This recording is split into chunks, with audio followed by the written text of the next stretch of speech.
प्रेमाच्या जाळ्यात अडकवून तरुणशी संबंध स्थापित करणे, त्यांचा विश्वास संपादन करणे आणि नंतर त्यांच्या नावावर लाखो रुपयांचे कर्ज काढून फसवणूक करणाऱ्या भामट्याला डोंबिवलीतील मानपाडा पोलिसांनी ताब्यात घेतले आहे।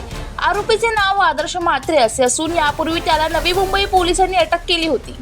पनवेल परिसरात राहणारे आदर्श म्हात्रे सोशल मीडियाच्या माध्यमातून तरुणीशी संपर्क साधत असे। सुरुवातीला मैत्री करून तो त्यांचा विश्वास संपादन करायचा, त्यानंतर प्रेमसंबंध निर्माण करून संबंधित तरुणांच्या नावावर विविध बँकांमधून कर्ज काढल्याचा आरोप आहे। तपासात आतापर्यंत 140हून अधिक तरुणींना त्याने आपल्या जाळ्यात ओढल्याची माहिती समोर आली आहे। यापैकी 11 तरुणींनी पुढे येऊन अधिकृत तक्रारी दाखल केल्या असून आणखी काही पीडित महिला तक्रार देण्याची शक्यता पोलिसांनी व्यक्त केली।